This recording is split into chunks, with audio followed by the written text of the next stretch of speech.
రేవంత్ రెడ్డి పాలన ఎట్లుంది? ఆడిస్తలేడు, ఆడు పోతాడు. పోటీ చేస్తారు అన్ని. ఇప్పుడు పోటీ చేస్తాం. ఆయన ఇయ్యాడు 4000 ఇయ్యలే, 4000 ఇస్తావని పోతే ఏం చేస్తాడు? 4000 ఇస్తాడు అన్నాడు, రూపాయి లేదు. సన్న బియ్యం ఇస్తామన్నాడు, అవి లేవు. బస్సు పిరి పెట్టిర్రు, గుద్దుకుంటారు అంతే. మరి ఎందుకు పెట్టిండు పిరి? పిరి బస్ ఎందుకు? రోజు పోతారా పిరి బస్ కు? మొగలు సంసారం చేస్తే పోతారు, రోజు గుద్దుకుంటారు. లెక్క పట్టి ఎక్కుతలేరు మొగోళ్ళు. సీటీ సన్నబియ్యం వస్తాడు, 400 ఇస్తారని ఓటు వేసినావు. ఆడు 400 ఇస్తాడా? ఇయ్యడా? 4000 ఇవ్వాలి. ఆయనకు చెప్పినా అందులో చెప్పినా ఏం కాదు. పొడిచి చంపుతాం. మా ఊరికి వేస్తే 2000, అవే 2000. ముఖ్యమంత్రి ఇట్లా చేస్తాడన్న ఆయన మోసగాళ్ళు చేస్తాడా? 4000 ఇస్తలేని ఆడోళ్ళకి మోసం చేస్తాడా? పింఛన్ పైసలు ఇస్తుండగా మరి అవే 2000. కేసీఆర్ అయి ఉన్నాడు, చీరలు పంపిండు, రైకలు పంపిండు, బతుకమ్మకు సన్నబియ్యం ఇచ్చిండు, మంచిగా భూమి పైసలు వేసిండు, అన్ని ఫెయిల్ చేసిండు. గెలిచిన ఆయన వచ్చి పాడు. కేసీఆర్ దేవుడు, మాకు దేవుడు కేసీఆర్. కేసీఆర్ మంచిగా ఇచ్చిండు. ఆయన అన్నిటికని మంచి చేసిండు. రైతు బంధు ఒకటేసారి పెట్టిండు అన్ని. ఆయన ఈయన వచ్చిందంటే ఏం లేవు మాకు. ఆయన ఎప్పుడైనా మీటింగ్ వచ్చినా కానీ తిడతాం. ఆయన రాలే, టక్ రాలే. ఒకనాడు ఒకటికి వేసిండు, ఒకనాడు ఒకటికి వేసిండు, ఒకనాడు ఒకటి వేసిండు. ఒక మండలంకు ఒకనాడు వేసిండు. అందరికి ఒకటే. కేసీఆర్ అయితే ఒకటే నైట్ అన్ని వేస్తాడు. రుణమాఫీ కూడా కాయలే. మళ్ళా అంతా అది దూనిలకే ఇస్తున్నంట. మళ్ళీ పడాబడిన వాళ్ళకి ఎవరికి ఇస్తాడంట ఆయన. ఏది లేదు మాకు అసలు. ఇల్లు కేసీఆర్ అంటే అందరికి ఇల్లు వద్దు. ఆ ఇల్లు కూడా లేవు ఇప్పుడు ఆయన వచ్చినాక. వేసినాము. ఆయన అట్లా చేసిండు. మాకు మీటింగ్ పోతే అట్లా చెప్తే చేసినాం. కానీ ఇప్పుడు ఇస్తలేడు కదా ఆయన. అన్ని మోసం చేసిండు మాకు.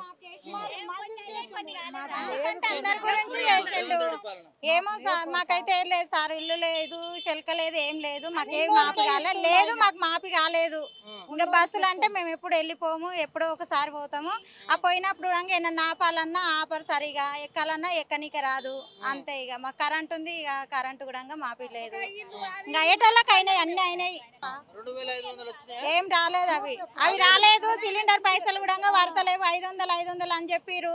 1000 రూపాయలు 900 తీసుకుంటారు. సిలిండర్ ఇస్తుర్రు. గ్రూప్ లో ఉన్న వాళ్ళకి కూడా అవి ఎవరికి రావని చెప్తుర్రు. ఏది లేదు, కళ్యాణ లక్ష్మి లేదు, ఏం లేదు, ఏమి లేవు. 500 సిలిండర్ ఇవ్వాలి. ఇప్పుడు 1000 రూపాయలు అన్నాడు. 900 అనుకోని ఆయన 900 అన్నప్పుడు మరి అవి 500 తీసుకొని సిలిండర్ ఇవ్వాలి మాకు. మళ్ళీ అందులో 500 వేస్తాడు, వేయడు. వస్తలేవు, వేస్తలేడు. మరి ఎందుకు అట్లా మోసం చేయాలి? కొడుక నువ్వే చెప్పు. చేస్తాడు. తుగుట్టి అలా పెట్టి ఊపుతాడు మామూలు. ఇక మా మొగలు భూమిగా పెట్టారు. 4000 ఇస్తాడని ఓటు వచ్చినాం మేము. మొగడు పెట్టకుండా 4000 తెచ్చుకొని తింటామని ఓటు వేసినాం. 4000 అవే 2000. కేసీఆర్ ఇచ్చిన 2000 మాకు దీపం. ఈయన దండగా వేస్తూ పిరి బస్ సగం పెట్టాలి బస్ కిరాయి. మరి శాతగాంధీ ఎందుకు గెలిచిండు? శాతగాంధీ గెలవద్దు. మాకైతే గెలిచి వేస్ట్ ఆయన. చెప్తున్నా నేను. నువ్వు అందులో ఎట్లా కనబడ్డా సరే ఇట్లా అన్నారని సరే చెప్పు. లేదు, భయం లేదు.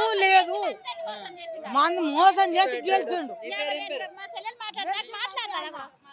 మంది అందరు ఎందుకు మాట్లాడొద్దా తమ్మి? నీకంటే జాబ్ వస్తుంది. మరి మేము లేని వాళ్ళం ఎట్లా బతకాలి? అవే బాగా బియ్యం ఇస్తున్నాడు. అవే సన్న బియ్యం ఇస్తే తింటాం కదా. మేము కూలి చేసుకొని బతుకుతోళ్ళం. అప్పుడు 4000 ఇచ్చిండు అన్న అని ఓటు వచ్చినాం. అని మేము మీటింగ్కి పోతే అన్ని చెప్పిండు. అందుకే ఆయనకు వస్తున్నాం మేము. కానీ ఇట్లా మోసం చేస్తామని మాకేం గుర్తు. మా పిల్లలకు జాబ్ లేవు, మాకు సన్న బియ్యం లేవు, చీరలు లేవు, ఏది లేవు. అది కూడా భూమి లేవు, ఏం లేవు. ఆయన చేసేది కొడుకన్నా రావాలి. ఆయన అన్ని ఇస్తాడు. ఆయనదే దీపం 2000. కేసీఆర్ మరి ఆయనదే దీపం 2000. ఈయనేం చేసిండు? బస్ కిరాయి పిరి పెట్టొద్దు పిరి ఎవడు పెట్టమన్నాడు ఆయనని